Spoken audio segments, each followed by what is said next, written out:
जला अस्थियां बारी बारी, चिटकाई जिनमें चिंगारी, जो चढ़ गए पुण्य बेदी पर, लिए बिना गर्दन का मोल, कलम आज उनकी जय बोल। यकीनन रामधारी सिंह दिनकर के इन शब्दों के जरिए मेरी जुबान, मेरा कलम और मेरा रोम रोम हिंद के जाबाजों को सल्यूट कर रहा है। ऑपरेशन सिंदूर से पाकिस्तान कांप रहा है। भारत ने रियल युद्ध तो जीत लिया है और अब हिंदुस्तान के दूत नैरेटिव वॉर में जीत के लिए अपने मिशन पर निकल चुके। इसकी जरूरत क्यों पड़ी?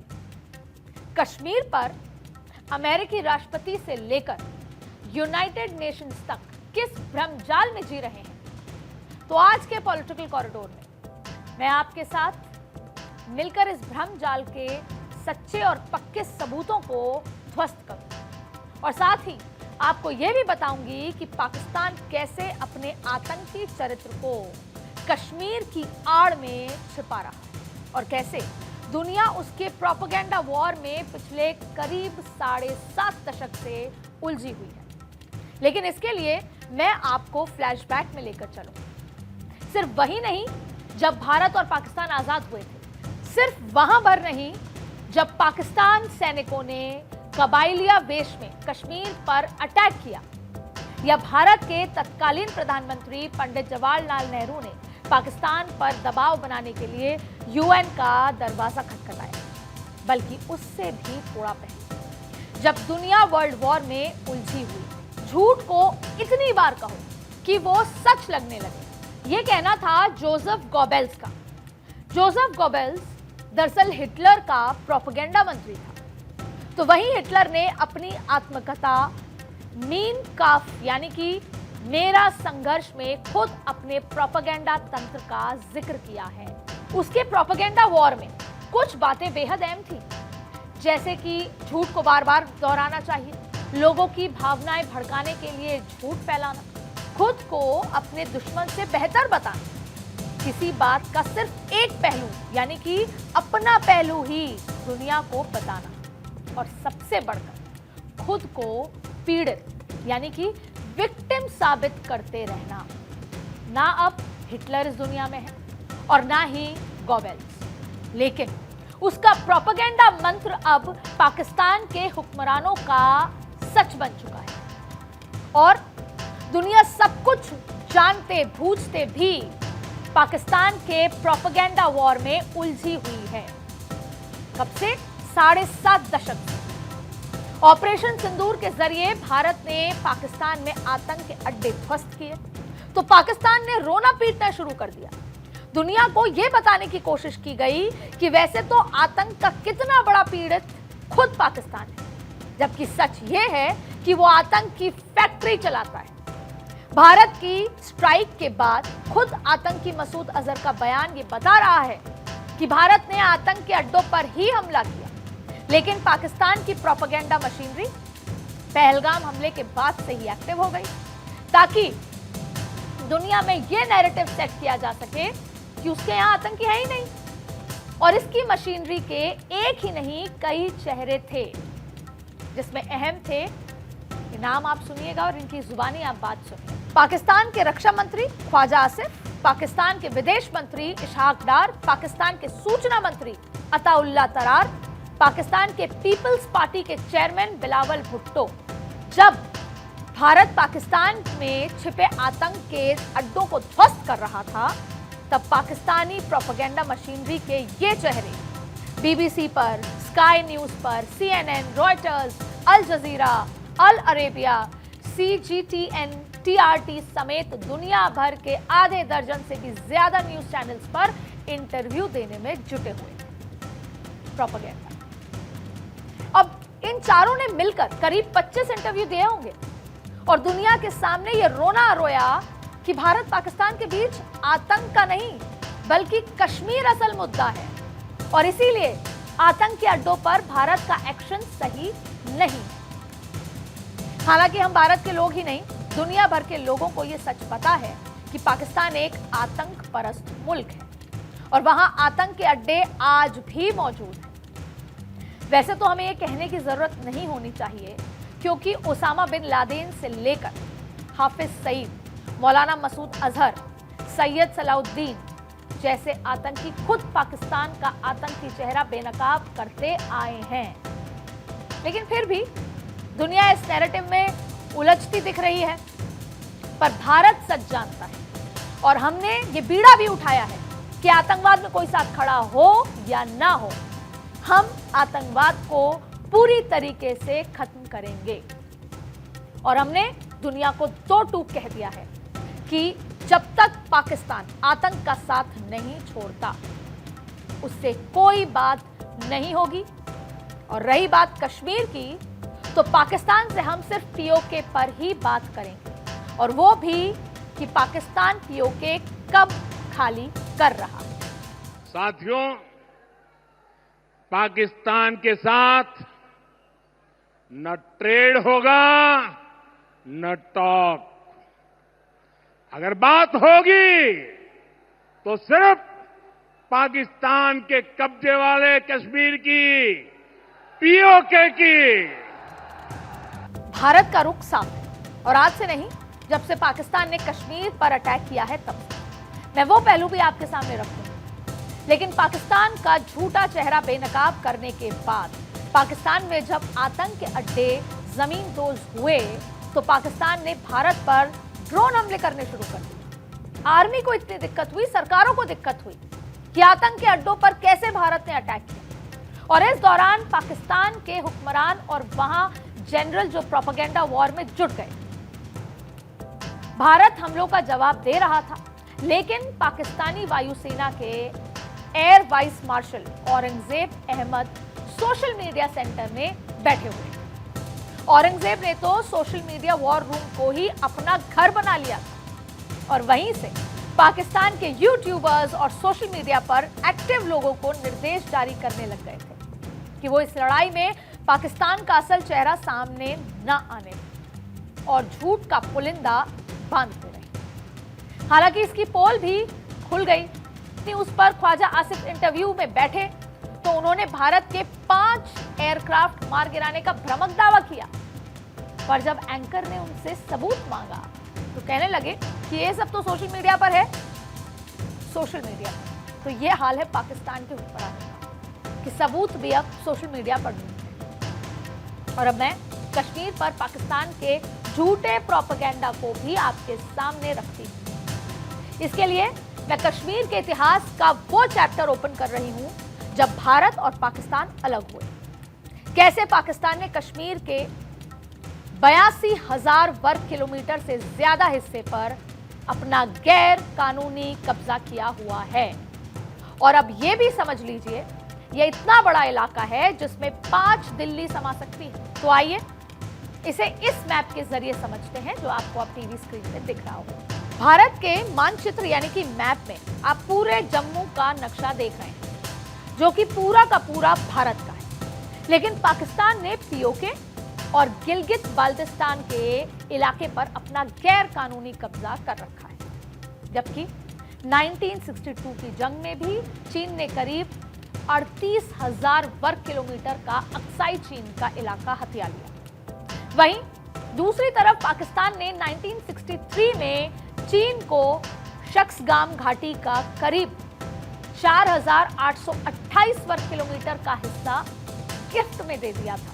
जम्मू कश्मीर का पूरा हिस्सा आपने समझ लिया। और अब मैं आपको पाकिस्तान की साजिश और उस पर दुनिया के सभी बड़े देशों और यहां तक कि यूनाइटेड नेशंस के मौन के बारे में भी आपको बता दें। और अब इसे बताने के लिए मैं सबसे पहले गिलगित बल्टिस्तान की बात करूं। देखिए, 1842 में डोगरा कमांडर वसीर लखपत ने गिलगित बल्टिस्तान को सिखों और डोगरा शासन के अधीन किया था।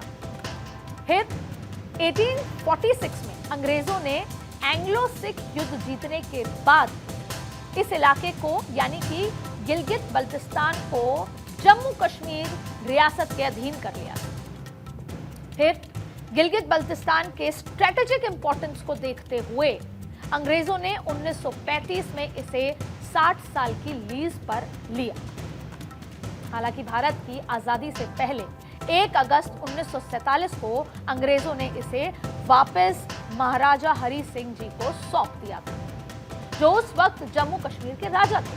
हरि सिंह ने जून 1947 में उस समय की ब्रिटिश सरकार से स्टैंड स्टिल समझौता किया, यानी कि भारत या पाकिस्तान में जम्मू कश्मीर के विलय तक राज्य की व्यवस्था जस की तस बनी रही। और इस स्टैंड स्टिल एग्रीमेंट की आड़ में शुरू होती है पाकिस्तान के धोखे की कहानी। एक और महाराजा हरि सिंह अपने राज्य को भारत या पाकिस्तान में विलय को लेकर सोच में डूबे हुए थे, और दूसरी ओर आजादी के बाद 22 अक्टूबर 1947 को पाकिस्तान ने हजारों कबायलियों के देश में जम्मू कश्मीर पर हमला बोल दिया, जिसके बाद 27 अक्टूबर को हरि सिंह ने भारत में विलय के दस्तावेज पर दस्तखत कर दिए थे और भारतीय सेना श्रीनगर पहुंच गई और धीरे धीरे जम्मू कश्मीर को पाकिस्तान के चुंगल से आजाद कराया जाने लगा था। और ये वो दौर था जब भारत और पाकिस्तान आजाद तो हो चुके थे, लेकिन दोनों देशों की सेनाओं पर अंग्रेजी अफसर काबिज थे। कहा जाता है कि तब उस समय के गवर्नर जनरल माउंटबेटन की सलाह पर पंडित कश्मीर मुद्दे को यूएन में ले जाने को तैयार थे। हालांकि ये भी कहा जाता है कि पटेल इसके खिलाफ थे। वो नहीं चाहते थे कि जम्मू कश्मीर को पूरी तरह से आजाद कराए बिना इसे यूएन के मंच पर ले जाया जाए।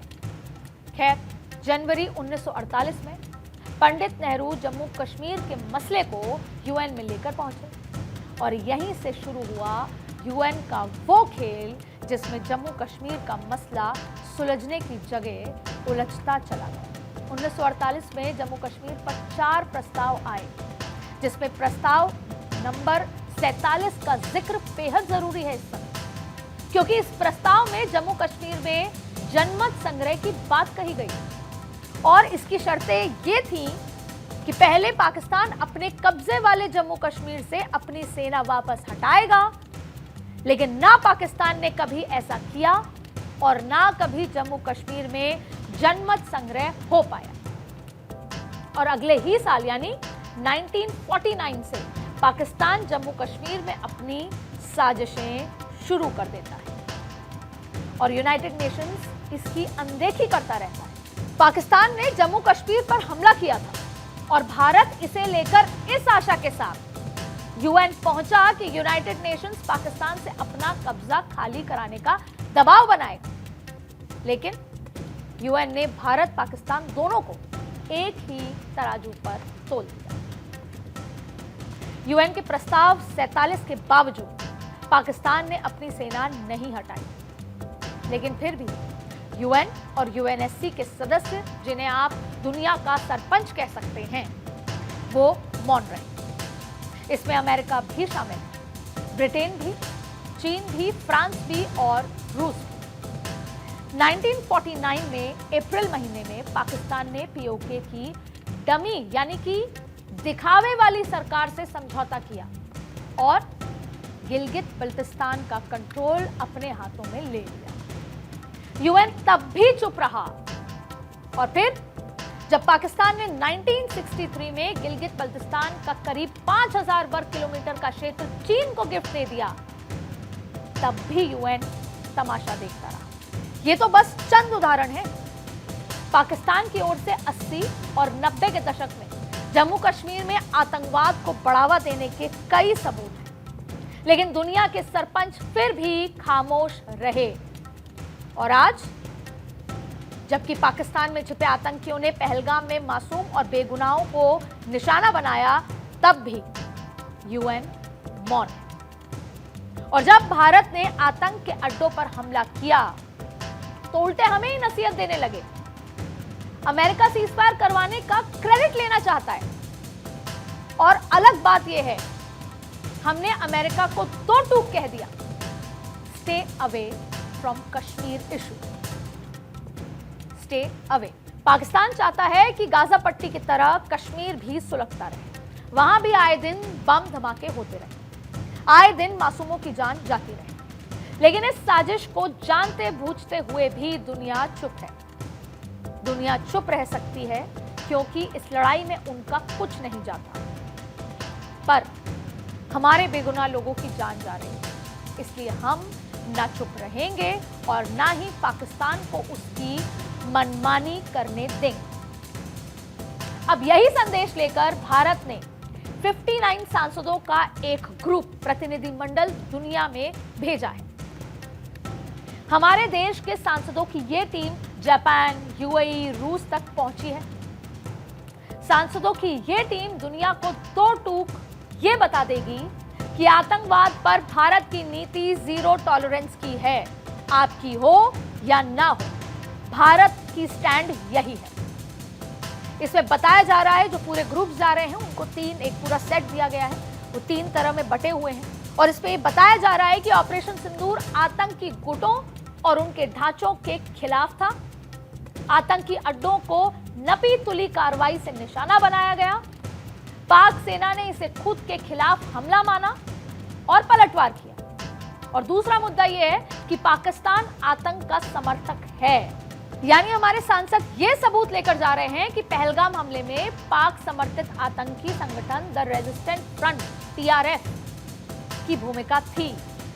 हम दुनिया को ये भी बताएंगे कि भारत ने सैन्य कार्रवाई में भी जिम्मेदारी और संयम का परिचय दिया।